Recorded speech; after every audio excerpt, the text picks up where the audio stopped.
రెండో కొరింథీయులకు రాసిన పత్రిక 5వ అధ్యాయము 17వ వచనం.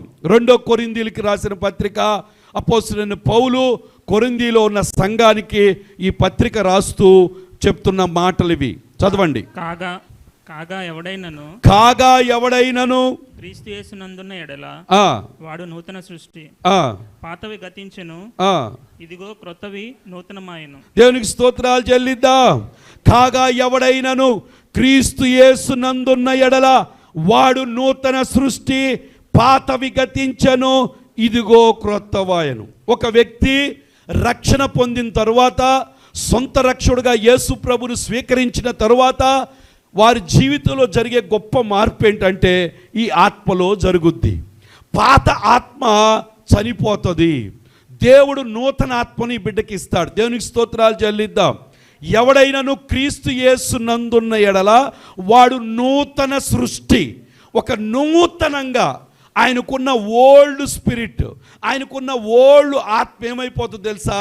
చనిపోయి దేవుడు ఒక నూతన ఆత్మను ఆయనకు అనుగ్రహిస్తాడు. దేవునికి స్తోత్రాలు చెల్లిద్దాం. కాబట్టి సమస్తము కూడా ఏమవుతాయంట? క్రొత్తవవుతాయి. దేవునికి స్తోత్రాలు చెల్లిద్దాం. హల్లెలూయా, హల్లెలూయా. అందుకనే ఇక్కడ ఏమంటున్నాడు తెలుసా? ఈ యొక్క మేఘన యొక్క ఆత్మ ఏమైపోతుందంటే బ్రాండ్ న్యూ ఆత్మగా తయారవుతుంది. న్యూ ఆత్మ అంటే ఎలాంటి ఆత్మ? మనం చూస్తే ఎలాంటి ఆత్మ అంటే మరి ఎప్పుడైతే ఈమె రక్షణ పొందిందో, ఈ రక్షణ పొందినప్పుడు ఇది నూతనాత్మగా మార్చబడినప్పుడు ఈ శరీరంలో ఏమి మార్పు రాదు, ఈ ఎమోషన్స్లో ఏమి మార్పు రాదు. ఈ ఎమోషన్స్, ఈ శరీరము కూడా మామూలుగానే ఉంటాయి. ఈమె సన్నగా ఉంటే సన్నగానే ఉంటుంది, ఈ ఎమోషన్స్ ఎలాగున్నాయి అలాగే ఉంటాయి.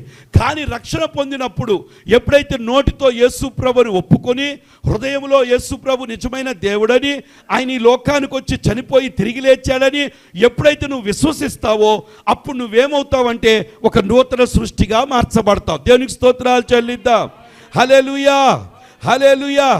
ఈ ఆత్మ ఎలాగైపోతుందంటే చాలా పర్ఫెక్ట్గా ఉంటుంది.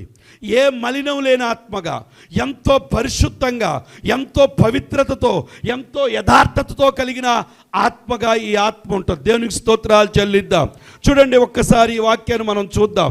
గలతీయులు రాసిన పత్రిక 4వ అధ్యాయం 6వ వచనం. గలతీయులు రాసిన పత్రిక 4వ అధ్యాయం 6వ వచనం చూడండి. గలతీయులు రాసిన పత్రిక 4వ అధ్యాయం 6వ వచనం.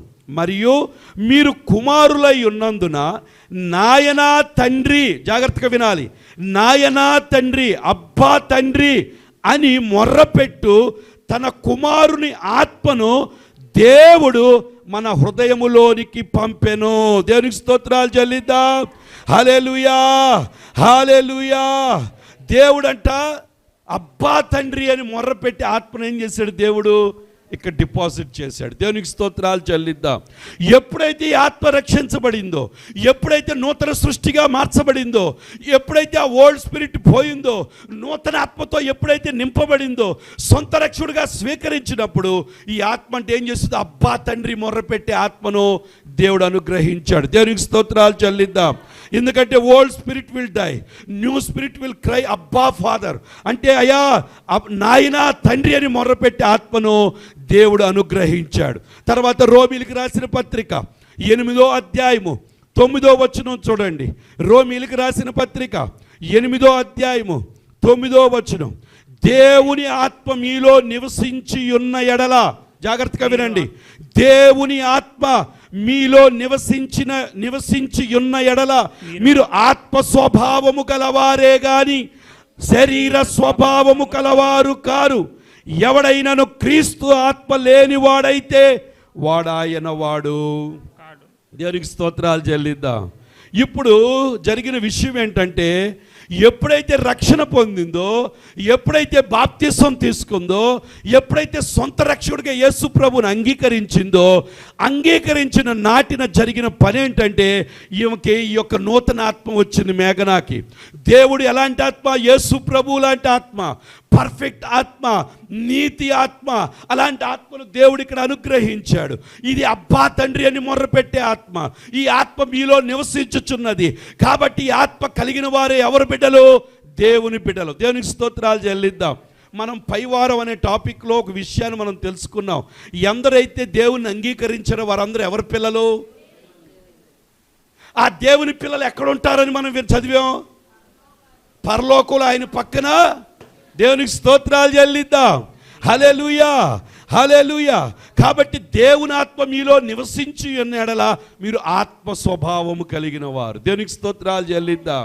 ఇప్పుడు ఎప్పుడైతే నువ్వు రక్షించబడ్డావో, నువ్వు రక్షించబడినప్పుడు నువ్వు ఆత్మ స్వభావంగా మార్చబడ్డావు.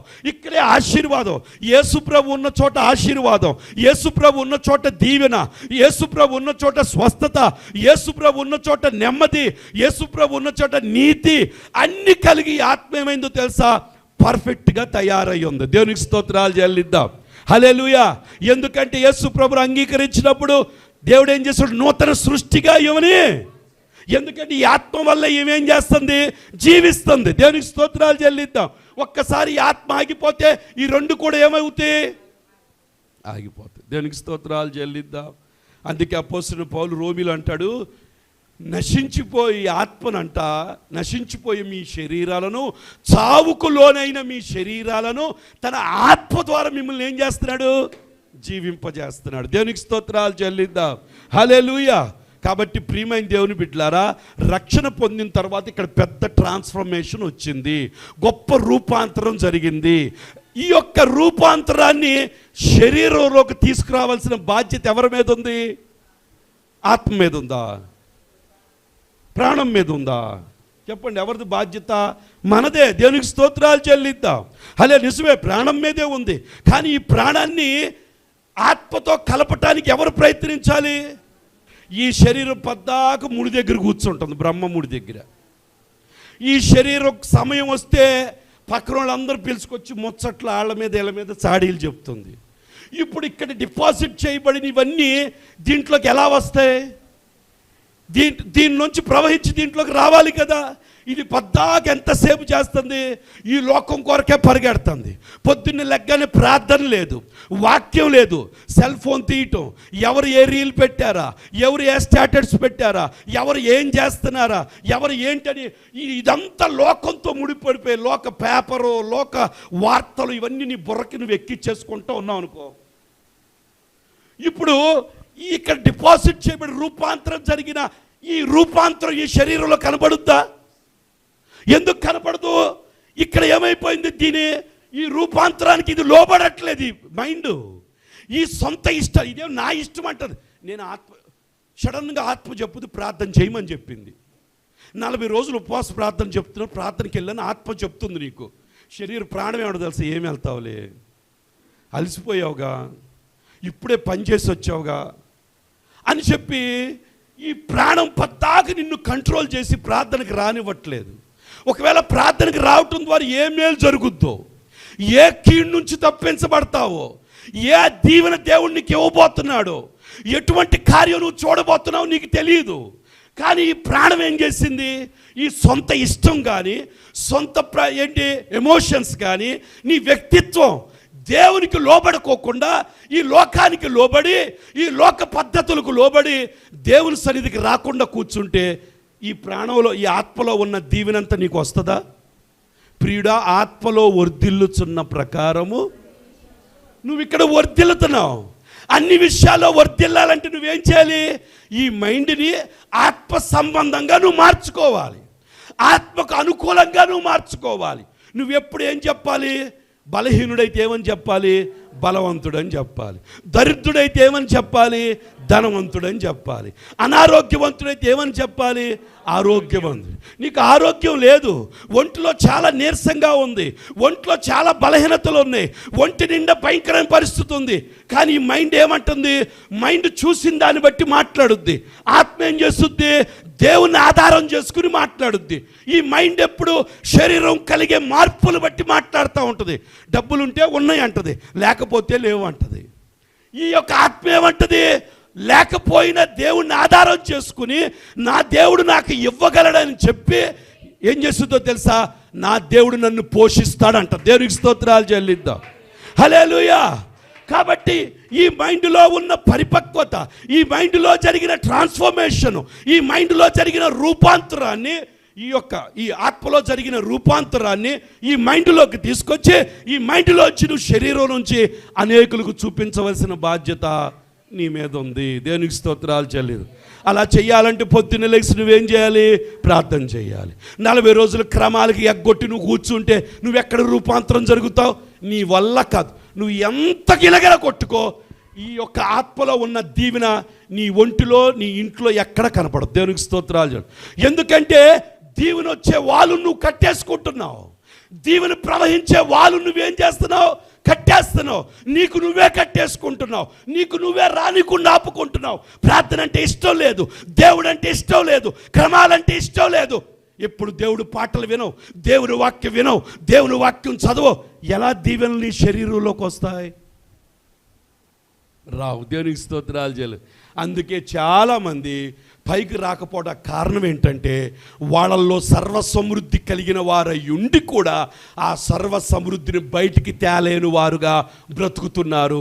ఎందుకంటే వాళ్ళు ఎప్పుడు కూడా తమ ప్రాణపు మాటలే వింటారు, ప్రాణం చెప్పేదాన్నే చేస్తారు.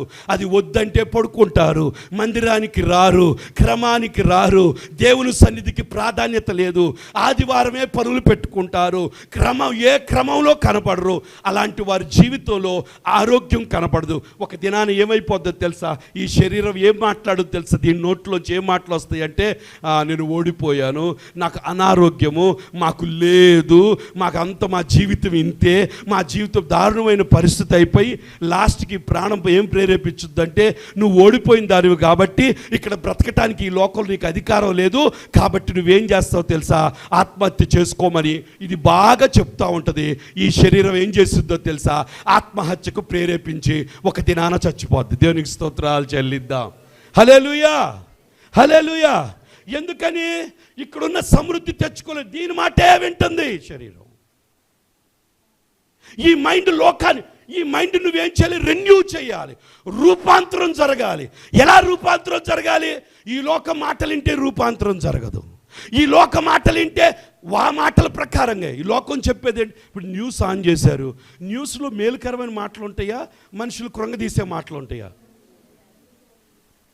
న్యూస్ పేపర్ చదివే వాళ్ళు చాలా కృంగిపోతారు. కృంగదీసే మాటలే కదా. న్యూస్ ఏం జరుగుతుందో తెలుసుకో. అదే అవపోసాన్ని బట్టి ఏదో పరీక్ష ఉన్నట్టుగా, పరీక్షలు రాసి న్యూస్ పరీక్ష పెట్టినట్టుగా దాంట్లో నిజం ఉండొచ్చు, దాంట్లో అబద్ధం ఉండొచ్చు. ఎంతవరకు నేను అనుకుంటా 90% అబద్ధమే ఉంటుంది, నిజం ఎక్కడో 10% ఉంటుంది.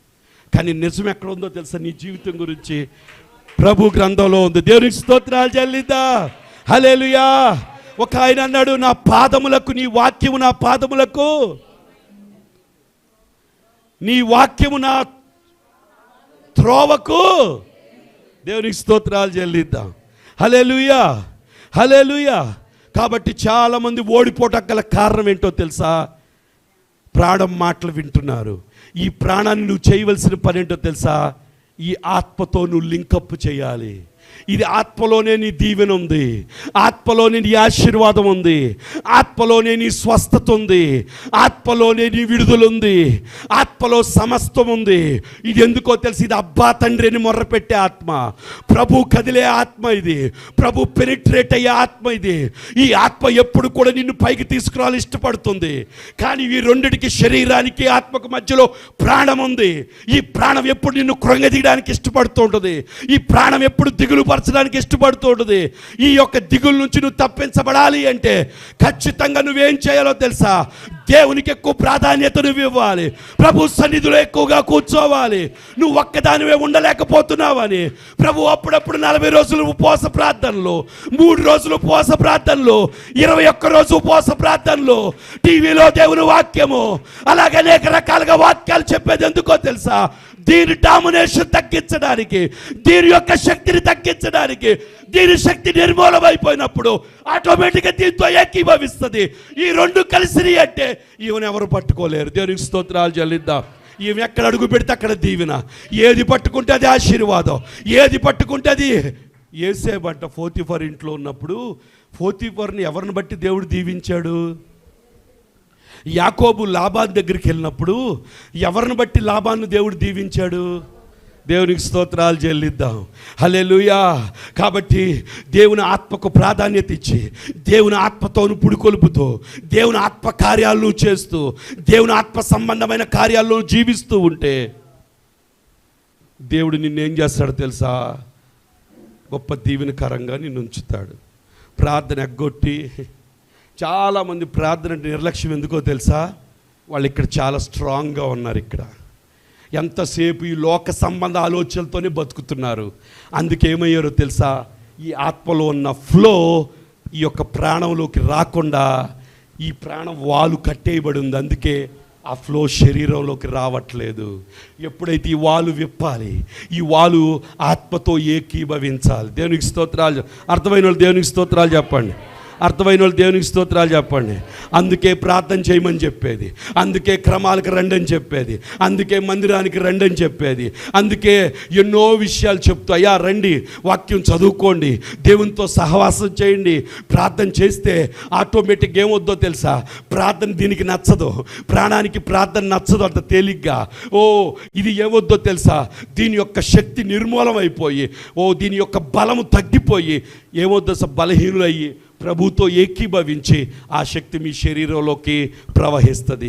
అందుకే ఏమంటున్నాడు తెలుసా? రోమి 8లో దేవుని ఆత్మ మీలో నివసించిన ఎడల మీరెవరో తెలుసా? ఆత్మ స్వభావం గలవారే కానీ శరీర స్వభావం కలవారు కారు. ఎవడైనాను క్రీస్తు ఆత్మ లేనివాడైతే వాడు ఆయన వాడు కాడు. హల్లెలూయా. దేవునికి స్తోత్రాలు చెప్పండి. ఇప్పుడు ఎవరి ఆత్మ ఉంది దీంట్లో? దేవుని యొక్క ఆత్మ, అబ్బా తండ్రి పరిశుద్ధాత్ముడు సహవాసం చేస్తూ ఉన్నాడు. దేవునికి స్తోత్రాలు చెల్లిద్దాం. హల్లెలూయా, హల్లెలూయా, హల్లెలూయా. పరిశుద్ధాత్ముడు ఇక్కడ నివసిస్తూ ఉన్నాడు. పరిశుద్ధాత్ముడు ఇక్కడ ఉండి ఏం చెప్తుంటాడు తెలుసా? మేఘనా నిన్ను దీవించాలని ఇష్టపడుతున్నాను. మేఘనా నాకు సమయం ఇవ్వ. నువ్వు మైండ్కి సమయం ఇస్తున్నావు, ఇదిగో నీ సొంత ఇష్టాలకి సమయం ఇస్తున్నావు, ఇదిగో నీ సొంత వ్యక్తిత్వానికి సమయం ఇస్తున్నావు. మేఘనా నువ్వు సమయం ఇవ్వద్దు, ప్లీజ్ నాకు సమయం ఇవ్వ.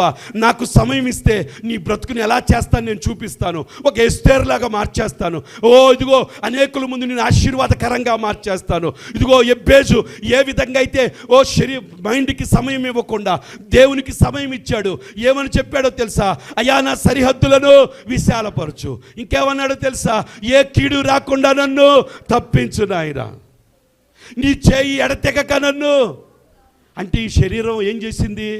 ఆత్మను పట్టుకుంది. ఎబ్బేజు తన సహోదరులందరికంటే ఏమయ్యాడు తెలుసా? ఘనంగా ఉంచబడ్డాడు. అదే ఈ యొక్క మైండ్ మాట వినుంటే, అరే మీ అమ్మ ఎబ్బేజు అని పేరు పెట్టింది, నువ్వెందుకు పనికిరావు అని చెప్తుంది, నువ్వెందుకు పనికిరావు, ఎందుకు ఏం చేయలేవు, నీ జీవితం ఇంతే అన్నాడు. అదిగో నేను నీ మాట వినను, నేను నీ మాట వినను, నువ్వు పనికిరాడని చెప్తున్నావు. మా అమ్మ నన్ను వేదన పుత్రుడు అని పేరు పెట్టింది. నేను వేదన కాదు, నేను అనేకులకు దీవెనగా ఉంటాను, అనేకులకు ఆశీర్వాదకరంగా ఉంటాను. నేను దీవించబడాలి అంటే నీ మాట వింటే నేను పైకి రాను. నేను ఎవరి మాట వింటానో తెలుసా? నేను ఆత్మ మాటే వింటాను. ఆయన దగ్గరే మొర్ర పెట్టుకుంటా, ఆయన దగ్గరే ప్రార్థన చేసుకుంటా, ఆయనకే సమయం ఇస్తా. దేవుని సన్నిధిలో నా పరిస్థితి మారే వరకు నేను వదిలిపెట్టనని ఎప్పుడైతే వెళ్ళి ఆత్మతో కూర్చున్నాడో, ఎబ్బేజు మనము చేసినవన్నీ దేవుడు అతనికి అనుగ్రహించను. దేవునికి స్తోత్రాలు చేయలేదు. ఎబ్బేజు ఏం చేశాడో తెలుసా? మాట వినకుండా ఆత్మను పట్టుకున్నాడు. ఆత్మలోంచి ఫ్లో ఏమైందో తెలుసా?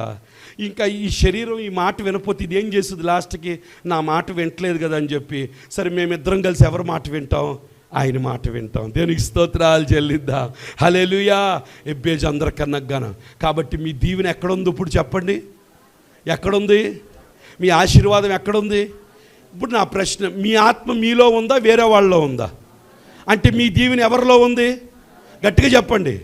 ఇది మీకు అర్థమైతే అయిపోయింది. మీ దీవెన ఎవరిలో ఉంది? మీ విడుదల ఎవరిలో ఉంది? మీ ఆశీర్వాదం ఎవరిలో ఉంది? దాన్ని బయటికి తీసుకురావాలని నువ్వు ఎవరికి ప్రాధాన్యత ఇవ్వాలి? హల్లెలూయా. దేవునికి స్తోత్రాలు చెల్లిద్దాం. హల్లెలూయా, హల్లెలూయా. ఒకప్పుడు మనం శనివారం ప్రార్థన పెట్టాం. శిరీష 9 గంటలకల్లా బయలుదేరి నడుచుకుంటూ ప్రార్థనకు వచ్చేసారు. ఎప్పుడైతే దేవునికి ప్రాధాన్యత ఇచ్చిందో ఆయన జేఈ అయిపోయాడు. దేవునికి స్తోత్రాలు చెల్లిద్దాం. ఎప్పుడైతే దేవునికి ప్రాధాన్యత, ఇప్పుడు ఇస్తుందో లేదో నాకు తెలియదు కానీ అప్పుడు మాట చెప్తున్నారు, ఎప్పుడైతే దేవునికి ప్రాధాన్యత ఇచ్చిందో 2 బిడ్డల్లో ఒక బిడ్డని చెన్నైలో చక్కగా బీటెక్ చదువుతున్నాడు, ఇంకొక ఆయన చదువుతున్నాడు. దేవుడు పరిస్థితులన్నీ మార్చాడు. శిరీష చాలా చిన్న జీవితం, రేకుల షెడ్లో ఉన్నప్పుడు చాలా చిన్నగా ఉన్నది. కానీ ఈరోజు అలా ఉంచలేదు. దానికి కారణం ఏంటి? దేవుని ఆత్మకు ఎప్పుడు ప్రాధాన్యత ఇస్తే, దేవుని కార్యాలకు ఎప్పుడు ప్రాధాన్యత ఇస్తే, ఆత్మ సంబంధమైన వాటికి నువ్వు ఎప్పుడు ప్రాధాన్యత ఇస్తే, ఆత్మ సంబంధ వాటికి నువ్వు ప్రాధాన్యత ఇచ్చావు కాబట్టి దేవుడు అన్యాయస్తుడు కాదు. ఆ ఆత్మలో ఉన్న ప్రతి దీవెన కూడా ఏం చేస్తాడో తెలుసా? నీ శరీరంలో కనబడేటట్టుగా చేస్తాడు. దేవునికి స్తోత్రాలు చేయాలి. అప్పుడు ఈ నోరు నేను ఓడిపోయిన ఆనందం. ఎవరిని వచ్చి ఇదిగో నీకు ఏదైనా చెప్పారనుకో, నువ్వు చూస్తూ ఉండు, ఖచ్చితంగా జరుగుద్ది. దేవునికి స్తోత్రాలు చెల్లిద్దాం. హల్లెలూయా. డ్యూ బాబు అప్పుడు అలాగే చెప్పేవాడిని నేను, మీరు చూస్తూ ఉండండి, ఖచ్చితంగా డ్యూ పుడతాడని చెప్పి. దేవునికి స్తోత్రాలు చెల్లిద్దాం. హల్లెలూయా. ఖచ్చితంగా ఎక్కడ అనుమానం అనేది ఉండదు. ఎందుకంటే నువ్వు ఆత్మలో ఏమున్నావు? స్ట్రాంగ్గా ఉన్నావు. దేవుని స్వరాన్నే వింటున్నావు, దేవుని కార్యాలు చేయడానికి ఇష్టపడుతున్నావు. కాబట్టి ఈ శరీరం ఏం మాట్లాడు తెలుసా? నీరసం మాటలు, కృంగిపోయే మాటలు, దిగజారి మాట్లాడు. నా దేవుడు నాతో ఉన్నాడు, మీరు చూస్తారు. దేవునికి స్తోత్రాలు చేయాలి. దేవుడు నాకు గృహం ఇస్తాడు, దేవునికి స్తోత్రాలు. దేవుడు నాకు ఉద్యోగం ఇస్తాడు, దేవుని లేకపోతే ఏం మాటలు వస్తాయి తెలుసా? ఏముందండి, ఎక్కడ ఉద్యోగాలు ఉన్నాయి, ఎంతమంది ఉన్నారు, నాకు ఏమొచ్చుద్దో రాదో నమ్మకం లేదు, వస్తే వచ్చిందిలే. ఈ మాటలను ఎవరి మాటలు చెప్పండి? ఎవరి మాటలు? దీని మాటలు వినొద్దు. ఇది చాలా డేంజర్ క్యాండిడేట్. దేనికి ఏం కాదు మళ్ళీ రేపటి నుంచి ఏం మాటలు వినకుండా ఉండొద్దు. ఏం మంచామా మైండే పాడు చేసింది, ఎంతటోనైనా పాడు చేస్తుంది. ఏం చేసింది తెలుసా? దావీదును పాడు చేసింది. ఇంకెవరిని పాడు చేసింది? సంసోన్ని పాడు చేసింది. ఇంకెవరిని? చాలామందిని బైబిల్లో. ఆ వేగు చూడటానికి వెళ్ళిన 12 మందిలో 10 మందిని ఏం చేసింది? ఇద్దరు ఏం చేశారు? ఆత్మ మాటలే విన్నారు. వాళ్ళు ఏం చేశారు? వస్త్రాలు చూపి, అయ్యా ఇలా మాట్లాడు, యెహోషువ కాలేబు ఇలా మాట్లాడద్దు. దేవుడు ఎన్ని కార్యాలు చేసి మనల్ని తీసుకొచ్చాడు. ఈ ఫరో చేతిలోంచి విడిపించాడే, మన్నా కురిపించాడే, ఎర్ర సముద్రాన్ని దాటించాడే, యోర్దాను ఎన్ని చేశాడే. మీరు ఎందుకు ఇలా మాట్లాడుతున్నారు? ఇలా మాట్లాడద్దు. ప్రభు చేయగలరు. మనం వాళ్ళకి మిడతలు కాదు, వాళ్ళే మనకు మిడతలు, ఆహారం అవుతారు. దేవునికి స్తోత్రాలు చెల్లిద్దాం. చూసారా, ప్రాణము ఏం చేస్తుందో తెలుసా? చూచిన దాని మీద ఆధారపడుద్ది. ఆత్మ ఏం చేస్తుందో తెలుసా? దేవుని మీద ఆధారపడుద్ది. ఇశ్రాయేలు అందరూ ఏమయ్యారో తెలుసా? గొల్యాతును చూచి దాక్కున్నారు. ప్రాణం ఏం చేసింది? అమ్మో అని దాక్కుంది. కానీ దావీదు వచ్చి ఏం చేశాడు? ఆయన కళ్ళకు కనపడుతున్నది, నువ్వు కత్తితో ఈటితో వస్తున్నావు, నేను ఎలా వస్తున్నాను? సైన్యములకు అధిపతియగు యెహోవా పేరట నీ మీదకు వస్తున్నాను. ఆ మాట ఎవరు చెప్తారు? ఆత్మతో ఉన్నవాళ్ళు. దేవునికి స్తోత్రాలు చెల్లిద్దాం. హల్లెలూయా, హల్లెలూయా. ఆత్మలో బలంగా ఉంటే ఏ శోధనైనా నువ్వు జయించగలవు. ఆత్మలో బలంగా ఉంటే నువ్వు అభివృద్ధిలోకి రాగలవు. ఆత్మలో బలంగా ఉంటే ఆ ఫ్లో నీలోంచి ప్రవహించి అనేకులకు దీవెనకరంగా నువ్వు మారిపోతావు. దేవునికి స్తోత్రాలు. కళ చెప్పడం, కలబావు చెప్పడం ఎవరి వల్ల అవుతుంది? ప్రాణం ఇది చెప్పగలదా? ఈ ప్రాణము, సొంత ఇష్టాలు. ఆ ఊర్లో ఉన్న అందరిని పిలిచారు. ఎవరని చెప్పారా? ఏ మంత్రికుడు చెప్పాడా? ఏ మాంత్రికుడు చెప్పలా? ఏ చెల్లంగివాడు చెప్పలా? శకునుగాడు ఎవడో చెప్పలా. కానీ ఎవరు చెప్పారు తెలుసా? ఆత్మలో. దేవునికి స్తోత్రాలు. దానియేలు కళని చెప్పాడు, యేసేబు కలభావాన్ని చెప్పాడు. దేవునికి స్తోత్రాలు చెల్లిద్దాం. కాబట్టి ప్రియమైన దేవుని మనం చేయాల్సింది ఏంటో తెలుసా? మనం ఆత్మ స్వభావం వాళ్ళమే కానీ శరీర స్వభావం వాళ్ళం. పక్క వాళ్ళు చెప్పండి, నేను ఆత్మ స్వభావం కలిగిన దానను అని చెప్పండి. పొద్దున్న లెగిసిన కాడి నుంచి రోజు ఈ మాట చెప్పండి, నేను ఆత్మ స్వభావం కలిగిందాను, నేను ఆత్మ స్వభావం కలిగిన. అప్పుడేమొద్దో తెలుసా? దీని యాశాలు కొంచెం తగ్గిపోతాయి. దేవునికి స్తోత్రాలు చెల్లిద్దాం. దీని పిచ్చి మాటలు మీకు వినపడవు. దేవుని స్వరాన్ని మీరు ఏం చేస్తారు? వినగలుగుతారు. దేవునికి స్తోత్రాలు చెల్లిద్దాం. హల్లెలూయా. అర్థమైన వాళ్ళు దేవునికి స్తోత్రాలు చెప్పండి. అర్థమైన వాళ్ళు దేవునికి స్తోత్రాలు చెప్పండి. మీరు దేవుని ఆత్మ మీలో నివసించిన ఎడలా మీరు ఆత్మ స్వభావము గలవారే గాని శరీర స్వభావము గలవారు ఎవడైనను క్రీస్తు ఆత్మ లేని వాడైతే వాడాయన వాడు. కాబట్టి ఇప్పుడు రక్షణ పొందకపోతే ఆయన వాళ్ళు అవుతారా? మీరు రక్షణ పొందిన వాళ్ళు ఎవరు? వారు దేవుని వారు. దేవునికి స్తోత్రాలు చెల్లిద్దాం. కాబట్టి రక్షణ పొందినప్పుడు ఎక్కడ మార్పు జరిగింది? ఆత్మ. ఇది ప్రభు ఆత్మ పెనిట్రేట్ అవుతుంది. దీన్ని ఎవరు ముట్టుకోలేరు. ఇంకా దీన్ని సాతానుగాడు దీన్ని ముట్టలేడు. దీన్ని తాకలేడు. ఇంకా ప్రభు ఆత్మ నీలో ప్రవహిస్తున్నాడు. దాన్ని ముట్టుకునే దమ్ము ధైర్యం దానికి ఏదైనా ఈ రెండిట్లోనే జరగాలి. నీకు మొత్తం నష్టమంతా ఈ రెండిట్లోనే జరుగుతూ ఉంటుంది. దేవునికి స్తోత్రాలు చెల్లిద్దాం. ఎందుకంటే దేవుని ఆత్మ మీలో నివసిస్తూ ఉంది. హల్లెలూయా. ఎప్పుడు నివసిస్తుంది? దేవుని వాక్యం చదువుతున్నప్పుడు, రక్షణ పొందుతున్నప్పుడు, పరిశుద్ధాత్మ పొందుకుని ఆ ఉన్న ఆత్మను అన్ని భాషల సూచనగా అనేకులకు చూడు. ఆత్మ మనలో ఏమవుతుందో తెలుసా? పెనిట్రేషన్ అవుతూ ఉంటుంది. దేవునికి స్తోత్రాలు. ఇది ఎప్పుడు నీ మేలు కోసమే చూస్తుంటుంది. రాగబోయే సంగతులన్నీ చెప్తూ ఉంటుంది. దేవుని మర్మాలు నీకు బోధిస్తూ ఉంటుంది. ఇప్పుడు ప్రవచనం వచ్చింది అనుకోండి, దీంట్లోంచి వస్తుందా దీంట్లోంచి వస్తుందా? అది దేవునికి స్తోత్రాలు చెల్లిద్దాం. ఈ ప్రవచనం ఎలా ఫ్లో అవుతుంది? ఈ ఆత్మలోంచి మైండ్లోకి వచ్చి, మైండ్లో నుంచి శరీరం నోట్లోంచి బయటకు వస్తుంది. దేవునికి స్తోత్రాలు చెల్లిద్దాం. హల్లెలూయా. అర్థమైన వాళ్ళు దేవునికి స్తోత్రాలు చెప్పండి. తర్వాత రోమీలకు రాసిన పత్రిక 6వ అధ్యాయం 3-4 వచనాలు. రోమీలకు అర్థమవుతుందండి? అర్థమైన వాళ్ళు దేవునికి స్తోత్రాలు చెప్పండి. ఇదేంటి చెప్పండి? ఇదేంటిది చెప్పాలి. ఇదేంటి? శరీరం. ఇదేంటి? దీంట్లో ఎప్పుడు మార్పు వస్తుంది? బాప్తిసం పొందినప్పుడు, రక్షణ పొందినప్పుడు ఇది నూతన ఆత్మగా మార్చబడుద్ది. పాతవి గతించిపోతే సమస్తం కొత్తవే. దేవుని ఆత్మ దీనిలో ప్రవహిస్తుంది. ఇది అబ్బా తండ్రి అని మొర్రపెట్టే ఆత్మ. ఇది ఎప్పుడు నివసించే ఆత్మ. దీన్ని మీ శరీరంలోకి చూపించాలి అంటే, ఆత్మకార్యాలు చూపించాలి అంటే, స్వస్థత చూపించాలి అంటే, విడుదల చూపించాలి అంటే మధ్యలో ఒకటి ఉంది. ఏంటి చెప్పండి? దీన్ని ఏం చేయాలి? వాక్యానుగుణంగా రెన్యూ చేయాలి. దీన్ని మార్పు తెచ్చుకోవాల్సిన బాధ్యత మన మీదే ఉంది. ఎలా ఉంది? కూర్చుని టీవీలు సినిమాలు ఇవి చూస్తే మారదు. దానికి అనుగుణంగా ఇది మారిపోతుంది. దీన్ని ఎక్కడ కూర్చోబెట్టాలి? వాక్యం దగ్గర కూర్చోబెట్టాలి. అందుకే రోజు ఒక అధ్యాయం చదవండి. దీన్ని ప్రార్థన దగ్గర కూర్చోబెట్టాలి. అప్పుడేమవుద్ది? ఇది నిదానంగా ఈ లోకాన్ని వదిలేసి దేవుని పట్టుకోవడం ప్రారంభిస్తుంది. అప్పుడు ఈ రెండు కలిసినాయి అనుకోండి, ఇంకా దీంట్లోంచి ఫ్లో బయటకు వచ్చి ఇక్కడ నువ్వు ఎలా ఉంటావంటే ఆరోగ్యంగా కనబడతావు, ఆశీర్వాదంగా కనబడతావు, దీవెనగా కనబడతావు, సమృద్ధి కనపడుద్ది. లేదు అనే మాట నీ నోట్లోంచి రాదు. లేదు అనే మాట నీ నోట్లోంచి వస్తుంది అంటే నువ్వు ఎక్కడ స్ట్రాంగ్గా ఉన్నట్టు చెప్పండి. ఎక్కడ స్ట్రాంగ్గా ఉన్నావు నువ్వు? ఇంకా దీంట్లో స్ట్రాంగ్గానే ఉన్నావు. నువ్వు దేవుని మీద ఆధారపడి మాట్లాడలేకపోతున్నావు. అందుకే బలహీనుడు ఏమని చెప్పాలి? దరిద్రుడు ఏమని చెప్పాలి? అది అలా చెప్పినప్పుడే దీంట్లో ఫ్లో నీ జీవితంలోకి వస్తుంది. రోమీలకు రాసిన పత్రిక 6వ అధ్యాయం 3-4 వచనాలు. క్రీస్తు యేసులోనికి బాప్తిస్ము పొందిన మీరందరూ మరణములోనికి బాప్తిస్ము పొందితిమని మీరెరుగరా? బాప్తిస్ము పొందిన వాళ్ళు ఏంటంట? ఆయన మరణంలోకి బాప్తిస్వం పొందాం అంటే ఆయనతో పాటు మనము చనిపోయాము. కాబట్టి తండ్రి మహిమ వల్ల క్రీస్తు మృతుల్లో నుండి ఎలాగూ లేపబడెనో అలాగే, జాగ్రత్తగా వినండి, అలాగే మనము నూతన జీవము పొందిన వారై. ఎక్కడ నూతన జీవం పొందింది? ఇక్కడ నూతన జీవం. బాప్తిస్వం పొందగానే ఇక్కడ ఏమొచ్చేసింది? నూతన జీవం. నూతన జీవము పొందిన వారమై నడుచుకున్నట్లు ఆయన బాప్తిస్వం వలన మరణములో పాలు పొందుటకై ఆయనతో కూడా పాతి పెట్టబడెను. దేవునికి స్తోత్రాలు చెల్లిద్దాం. బాప్తిస్వం పొందిన వారు ఏమవుతున్నారు? ఆయనతో పాటు పాతి పెట్టి ఎలా అవుతున్నారు? నూతన ఆత్మతో, నూతన స్వభావంతో, నూతన జీవంతో లెగుస్తున్నారు. అంటే ఆ రోజు వాళ్ళు ఏమయ్యారు తెలుసా? మరణాన్ని దాటేసి జీవంలోకి అడుగు పెట్టేశారు.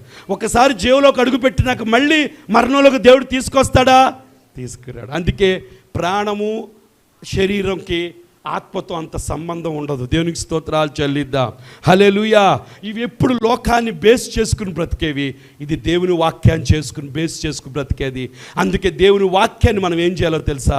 మన జీవితంలోకి తీసుకురావాలి. నువ్వు వాక్యం చదువుతున్నప్పుడు ఈ యొక్క ప్రాణం యొక్క ఎమోషన్స్, ప్రాణం యొక్క భావోద్రేకాలు, మైండ్లో ఉన్న ఆలోచనలన్నీ కూడా ఏమవుతాయో తెలుసా? దేవుని వాక్యానికి సబ్జ్యూ అవుతాయి. అంటే ఏంటి తెలుసా? దేవుని వాక్యానికి లోబడిపోతాయి. ఎందుకంటే దీని ఆలోచనలను దేవుని వాక్యం కన్నా తక్కువే కానీ ఎక్కువ కాదు. దేవునికి స్తోత్రాలు చెల్లిద్దాం. ఇది ఈ లోకాన్ని ఆధారం చేసుకుని ప్రాణం మాట్లాడొద్దు, మైండ్ మాట్లాడొద్దు, కానీ ఇదైతే పరలోకాన్ని ఆధారం చేసుకుని మాట్లాడేది. కాబట్టి నువ్వేం చేయాలో తెలుసా? పరలోక సంబంధిగా నువ్వు ఉన్నప్పుడు, ఆత్మ సంబంధిగా నువ్వు ఉన్నప్పుడు నీ ఆలోచనలన్నీ కూడా ఏం చేయాలో తెలుసా? ఆత్మ కిందకి తెచ్చేయాలి. అప్పుడు నీ జీవితంలో ఆత్మలో ఉన్న ప్రతి ఆశీర్వాదాన్ని నువ్వు పొందగలుగుతావు. దేవునికి స్తోత్రాలు చెల్లిద్దాం.